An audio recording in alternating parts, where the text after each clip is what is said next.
Daddy, what did that feel like looking at your girl? Amazing, absolutely amazing. So proud of her, so proud, and so confident now. Well, a prodigious talent. I mean, it's quite obvious. The thing is, you don't really have to say anything about you. You just open that mouth and people go, wow. I do find the singing easier than anything else, really, because I'm used to it. Yeah. And how you find it? Because obviously we saw you there on the Ellen DeGeneres show. Now you've been on This Morning. I found that hard because that was like the first time on TV and there was like so many cameras around. But like after the Ellen show, it's much easier now. Like Ellen is a really, really big show, so it was hard. It's not as big as this, No, this is much bigger. not. This is much better. Mark, people might be surprised to hear, you know, Allie's only 12, that she's busking. So to reassure us that this is all safe and you're with her and you... Oh, yes. I see some comments on YouTube that like I'm slave driving her or something, but it's actually her decision. And it was her decision first day to go out. Sometimes she needs a little push. Sometimes we're at home and I say, Allie, will we go busking today? And we'd only go in for an hour or two. And she said, no. And I said, get your gear, we're going in. So. But when she first asked you, you thought, you know what I'll do? I'll make this difficult. I'll set her a challenge because she'll never achieve it and then I won't have to take her busking. Tell us what happened. So when she started singing, she was singing a while and then she came to me one day and said, can I bring her busking? And I was like, OK, let me think about it. So then I said, look, get 20 songs and I'll bring you...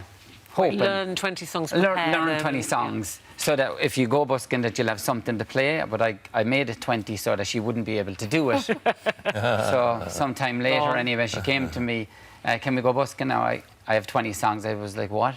So hesitantly I brought her in and I didn't want to go, but from the very first day, she was amazing and people loved her. I didn't know she had a good voice, to be honest with you. Yeah. But just from people telling you, I guess. So what was the reaction when she started? You're standing back, so people don't know you're her dad. Okay, so like she plays in one spot, I stay in front of her, and nowadays people gather nearly around me, kind of gather in a circle.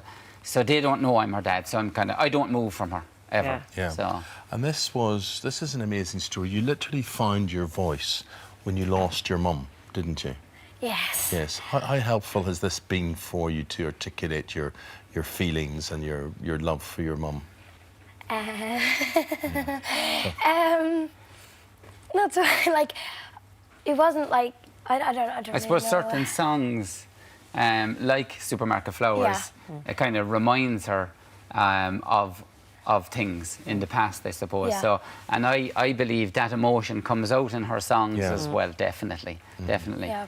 I don't really notice it sometimes, but it does. Yeah. Sometimes it's hard to get information out of her, but I mention her mum every now and then to make sure there's nothing stuck inside. Yeah. And but yeah, the songs she sings and when she writes as well, they can be very deep. A bit too deep. Yeah. But that's a good thing for you to express how you're feeling inside. Because it's hard losing your mum when you're so young. Allie, so she'd be very proud of you. What's it like seeing the whites of people's eyes? It's one thing singing in your bedroom, whatever, into the mirror, using the hairdryer, the brushes as a microphone or whatever.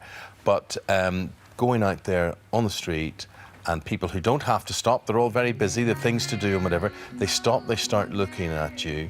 Is that pressure? You know, if they stop, I'm way more confident. Way more comfortable, everything. Like, it's like when there's no crowd there, I'm actually nervous because I think I'm doing bad, because I'm like, oh, there's no one stopping, I mustn't be doing that good.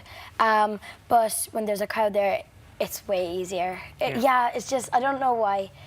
If she hasn't got a crowd, she says to me some days, Dad, am I playing bad today? And I said, no, Al, it's fabulous. Just some days people aren't going to stop. So are you officially her manager now? Dadager. A dadager, yes. The dadager. I am at the moment. Like, I don't know I know very little about the music industry, so I'm mainly there to protect her. So you know about your little girl, so you're exactly there to, exactly. And so, Allie, where would you like to be in 5 years' time? How would you like your music career to go?